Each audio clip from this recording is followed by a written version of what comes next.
दोस्तों इससे पहले एक वीडियो आपके लिए आ चुका है। अगर आपने इसको देखा नहीं तो आप इसको जरूर से देखना। इसका लिंक आपको मिलेगा व्हाट्सएप चैनल पर, और हमारा व्हाट्सएप चैनल का जो लिंक है वो आपको मिलेगा डिस्क्रिप्शन में और पिन कमेंट के अंदर। अब शुरू करते हैं यूएस के बाजार के साथ में। देखिए सिचुएशन कुछ ऐसी है कि डाउ जोन्स अभी 1% के साथ में नीचे है, और यही रीज़न है कि निफ्टी आज गिरकर बंद हो चुका है, क्योंकि मार्केट फ्यूचर को देख लेता है और डाउ जोन्स का फ्यूचर नीचे होगा, और उसी की वजह से आप देख सकते हैं निफ्टी को गिरता हुआ। प्लस कल अवकाश भी है, मार्केट की छुट्टी है, तो डेफिनेटली फिर वो इन्वेस्टर पहले ही उसको बेचने की कोशिश करता है, मार्केट को सेल करने की कोशिश करता है। तो 1% के साथ में नीचे है। अब देखिए ओपनिंग इतनी बुरी नहीं थी, बट यहाँ पे वही बात है, प्रेशर के साथ में परफॉर्म करा है। कल भी जो मैंने आपको नेस्टेक का डेटा दिया था उसके अंदर हमने ये देखा कि नेस्टेक ऊपर गया था, लेकिन उसके बाद में प्रेशर के साथ में वो सेलिंग मोड के अंदर था जब हमने बातचीत की थी इंडेक्स को देखते हुए। तो इसका मतलब ये है कि सेल ऑन राइज वाला माहौल अभी है यूएस मार्केट के अंदर और इंडियन मार्केट दोनों के अंदर। नेस्टेक को भी देख लेते हैं, तो बड़ी गिरावट है, 1.5% से भी ज़्यादा अभी नेस्टेक नीचे है। 300 पॉइंट्स की मंदी आप नेस्टेक में देख सकते हैं। अब देखिए नेस्टेक जब भी गिरता है ना, एक चीज़ दिमाग में आती है, टेक कंपनी। और टेक कंपनीज का फ्यूचर बहुत ही ब्राइट है। यूएस की टेक कंपनीज का तो बहुत ज़्यादा अच्छा फ्यूचर है, क्योंकि वहाँ पे इनोवेशन इंडिया के कंपैरिजन में काफ़ी अच्छा होता है, और वो जो कंपनीज है काफ़ी आगे है। तो उन कंपनीज में किस तरह से इन्वेस्टिंग करते हैं वो मैं आपको काफ़ी बार बता चुका हूँ। अभी थोड़ा सा डिटेल में देखते हैं उन कंपनीज को, मतलब उस सोर्सेज को, इन्वेस्टमेंट के हम बोल सकते हैं जरिए को। ठीक है, तो अभी नेस्टे को देखें तो चलो गिरावट के साथ में बंद हो रहा है, सॉरी बंद नहीं हो रहा है अभी, मार्केट के अंदर परफॉर्मेंस चल रहा है। बाकी देखते हैं क्लोजिंग कैसी होती है और इसके पीछे का रीज़न क्या है वो हम सबसे पहले देखते हैं।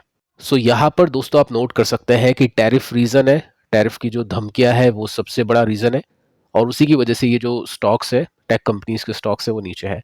सेकंड, आप देखोगे ना यहाँ पे एक आर्टिकल, तो इसके अंदर काफ़ी अच्छी इन्फॉर्मेशन आपको मिलेगी कि जो अभी गिरावट चल रही है S&P 500 में और नेस्टेक में, ये फास्टेस्ट ड्रॉप है सिंस 2022।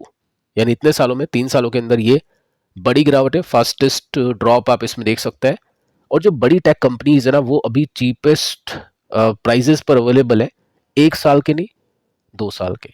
तो जब भी स्टॉक्स जो सस्ते होते हैं, चीप मतलब वैल्यूएशन के हिसाब से हमें बातचीत हो रही है, तो डेफिनेटली इन्वेस्टर वहां पे ध्यान देता है। अब यूएस मार्केट के अंदर इन्वेस्ट करना काफ़ी डायरेक्टली काफ़ी डिफिकल्ट है। आपको बैंक्स के साथ में डीमेट अकाउंट ओपन करना होगा, उसके बाद में काफ़ी फॉर्मेलिटीज़ पूरी करनी होगी, उसके बाद में आपको ब्रोकरेज बहुत ज़्यादा पे करनी होगी। तो इन सब से बचने के लिए ईटीएफ्स देखे जाता है, और साथ में म्यूचुअल फंड्स भी देख सकते हैं। तो दोनों चीज़ें मैं आपको आगे चल के बताऊंगा। स्टॉक के ऊपर भी हम डिस्कशन करने वाले हैं। अब देखिए डिटेल में अगर हम इसको देखें तो ये जो डिक्लाइन है 2022 के बाद में सबसे बड़ी और सबसे फास्टेस्ट डिक्लाइन हम इसको बोल सकते हैं।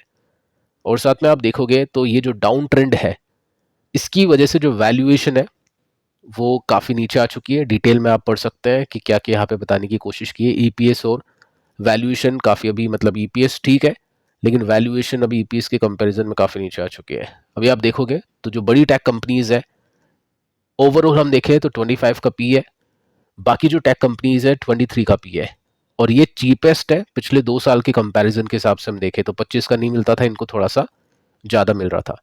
तो अभी अच्छी बात है कि जो वैल्यूएशन है वो काफ़ी कंफर्टेबल हो चुकी है इस गिरावट की वजह से। अब देखिए सीधा एक ईटीएफ है, दिमाग में आता है, आपको लगेगा पिछले कुछ दिनों से कंटिन्यूसली डिस्कस करें। डेफिनेटली यहाँ पे देखने का मौका है, सीखने का मौका है, तो क्यों डिस्कस नहीं करें। जब नेस्टेक अभी नीचे है, टेक कंपनीज अभी नीचे है, तो फिर तभी तो ध्यान देना होता है इन कंपनीज में, इन ईटीएफ्स में। अगर आप देखोगे तो यहाँ पे रशिया यूक्रेन के अंदर गिरावट थी, किसी ने ध्यान दिया होगा, यहाँ पर भी देखा होगा, यहाँ पर भी। ठीक है, तो उसके बाद में कितना क्या तेजी मिली आप खुद देख सकते हैं। 350% के आसपास का जंप मिला कुछ ही साल में, और पैसा 4.5 गुना तक हुआ था। बीच बीच में आप देखोगे तो यहाँ पे गिरावटें भी चल रही थी, जिसके अंदर आप यहाँ पर नोटिस कर सकते हैं, एक गिरावट होती है उसके बाद में काफ़ी बड़ी तेजी, फिर यहाँ पे गिरावट होती है उसके बाद में काफ़ी बड़ी तेजी। तो ये जो गिरावट है डेफिनेटली इसके बाद भी अच्छी तेजी आएगी और इसका फ़ायदा मिलेगा इन्वेस्टर्स को। और अभी हम इसको थोड़ा सा डिटेल में देखें तो टेक्निकली 110 के आसपास का सपोर्ट यहाँ पे बन रहा है, और वैसे देखें तो 105 रुपीज़ का सपोर्ट यहाँ पे देखने को मिलता है। तो डेफिनेटली ये मोर देन 20%, 25% के डिस्काउंट के साथ में अवेलेबल है। और साथ में किसी को नहीं पता है, जैसे मैंने आपको डिटेल में बताने की कोशिश की थी बोलकर, कि यहाँ पे बड़ी बड़ी कंपनीज है, फेसबुक है, Netflix, Apple, Google, Amazon, Microsoft, साथ में एनवीडिया का भी मैंने आपको बताया था। अब आप थोड़ा सा इसको डिटेल में देख सकते हैं कि इसके पास में कितनी कंपनीज है। टोटल 1 2 3 4 5 6 7 8 9 10 कंपनीज है। तो 10 कंपनीज का पोर्टफोलियो है, और एक एक कंपनी इसमें 10% के आसपास का मोटा मोटी ऑन एन एवरेज यहाँ पे वेटेज दिया है। किसी में 11% का है तो किसी में 9% का है। अब सबसे ज़्यादा जो वेटेज है वो फेसबुक में है, यानी मेटा में है। ठीक है, उसके बाद में क्राउड स्ट्राइक आप देख सकते हैं, नेटफ्लिक्स आप देख सकते हैं 11%, उसके बाद में एप्पल भी है, नेटफ्लिक्स सॉरी एनवीडिया भी है इसमें। तो एनवीडिया की अभी काफ़ी मतलब इन्वेस्टर्स काफ़ी इंटरेस्टेड थे एआई को लेकर। अमेजोन, मतलब जो बिग टेक कंपनीज है ना, वो यहाँ पे आपको देखने को मिलेगी। अब इसका मतलब दोस्तों ये नहीं है कि यही पोर्टफोलियो रहता है, इसमें से एक दो कंपनी आउट करके कुछ और भी ऐड कर सकते हो सकता है आगे चल के टेस्ला ऐड हो जाए, सर्विस नाउ या ब्रॉडकॉम, ये जो कंपनीज अगर अच्छा परफॉर्म नहीं करे तो ये आउट हो जाए। ठीक है, तो आपके पास में 10 कंपनीज का एक फोकस्ड यहाँ पे पोर्टफोलियो होता है इस ETF के अंदर, जो बड़ी टेक कंपनीज होती है वर्ल्ड की। अब जैसे हम देखिए अभी की सिचुएशन एक साल में क्या है, तो आप देखोगे ना स्टॉक के प्राइजेस चार्ट, तो आपको ऑलमोस्ट ऑलमोस्ट नहीं, सभी कंपनीज के स्टॉक्स नीचे गिरते हुए दिखाई देंगे। ठीक है, तो ऐसे में देखा जाता है इन सभी कंपनीज के स्टॉक्स को। तो इस ETF को देख सकते हैं। साथ में नेस्टेक के हिसाब से चलना है तो फिर नेस्टेक 100 का ETF है। मेरे हिसाब से नेस्टेक के हिसाब से चले तो वो एक काफ़ी डिफेंसिव अप्रोच होगी, जिसमें रिस्क कम होगा, रिवॉर्ड भी थोड़े से कम मिल सकता है। लेकिन अगर थोड़ा सा ज़्यादा रिस्क लिया जा सकता है तो ज़्यादा रिवॉर्ड मिलेगा, वो आपको फैंग ETF में मिलेगा। ठीक है, दोनों में से एक ऑप्शन अगर मुझको चुनना हो तो मैं फैंग को चुनूंगा। बाकी इसको भी देख सकते हैं, नेस्टेक का जो ETF है ये भी काफ़ी अच्छा देखने को मिलता है, 170 का सपोर्ट अभी इसमें दिखाई दे रहा है। अब देखिए टेक कंपनीज में अगर आपको इन्वेस्ट करना है, क्योंकि नेस्टेक गिरेगा तो इंडियन टेक कंपनीज भी गिरेगी, तो इंडियन टेक कंपनीज में इन्वेस्ट अगर आपको करना है तो डायरेक्टली कर सकते हैं, काफ़ी सारी कंपनीज में बातचीत करते रहते हैं। म्यूचुअल फंड एक ऑप्शन है। अब इसमें देखिए क्या होता है कि काफ़ी रिटेल इन्वेस्टर्स को ऐसा लग रहा है कि म्यूचुअल फंड के अंदर ही इन्वेस्टिंग करनी चाहिए। देखो वहाँ पे आपको रिटर्न्स काफ़ी कम मिलेंगे। अभी जब तेजी आई थी ये वाली तो उससे काफ़ी लोग उत्तेजित हो गए, उसके बाद में ये तेजी मिली। लेकिन दोस्तों मैं आपको बताना चाहूँगा कि यहाँ पे आप खुद देख सकते हैं कैसे रिटर्न्स हो गए। आई थिंक यहाँ पे 12% के आसपास के CAGR हो गए। ठीक है, आप खुद भी एक बार कैलकुलेशन करने की कोशिश करना, और उसमें आप देखोगे ना तो यहाँ पे जो मोस्टली टाइम करेक्शन देखने को मिलता था टेक कंपनीज में, क्योंकि प्राइस इतना बढ़ता ही नहीं था तो गिरेगा क्यों। तो टाइम करेक्शन था, 3-3 4-4 5-5 साल तक नहीं चलते थे स्टॉक, एकदम से तेजी आ गई फिर कुछ साल तक नहीं चले। ये जो तेजी बनी है तो गिरावट भी बड़ी बनेगी, और ये जो तेजी बनी है तो गिरावट भी बड़ी बनेगी। तो यहाँ पे प्राइस करेक्शन सब ज़्यादा हो गए। वैल्यूएशन अपन ने डिस्कस की थी कल के वीडियोस में, उसमें अपन ने देखा था कि ये मीडियन के काफ़ी ऊपर है, निफ्टी अपने मीडियन के नीचे है, बट टेक जो कंपनीज है, IT जो सेक्टर है वो अपने मीडियन के काफ़ी ऊपर है। तो यहाँ पर आपको थोड़ा सा ध्यान रखना है कि बड़े बड़े प्राइस करेक्शंस हो गए, IT कंपनीज के स्टॉक्स ज़्यादा गिरेंगे, अच्छी परसेंटेज में गिरेंगे, लेकिन जब चलेंगे तो फिर अच्छे परसेंटेज में भी चलेंगे, तो काफ़ी रिस्की अप्स एंड डाउन्स आप इनमें देख पाओगे आगे चल के। अब इसमें देखिए टॉप 10 कंपनीज को देखते हैं। 79 कंपनीज इनके पास में, इन्फोसिस, TCS ये मेजर होल्डिंग है, इनके बाद में LTI है, टेक महिंद्रा है, सिलटेक है, ये कंपनीज है।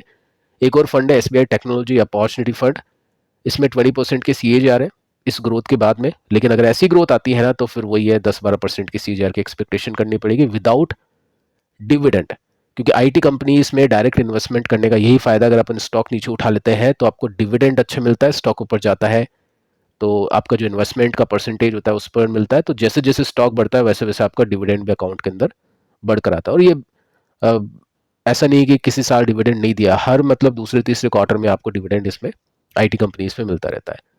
अब इनके पास में देखिए कंपनीज कम है, लेकिन अच्छी बात यह है कि यहाँ पर US कंपनीज में भी इन्वेस्ट कर रखा है, जिसमें नेटफ्लिक्स देख सकते हैं, माइक्रोसॉफ्ट आप देख सकते हैं। ठीक है, तो दो फंड्स हैं। अब कुछ रिस्क लेना है कंपनी के स्टॉक में डायरेक्टली, जिसमें रिस्क भी ज़्यादा है रिवॉर्ड भी अच्छा है, AI के ऊपर काम करना है, तो नेटवेब 2% के साथ में गिरा है।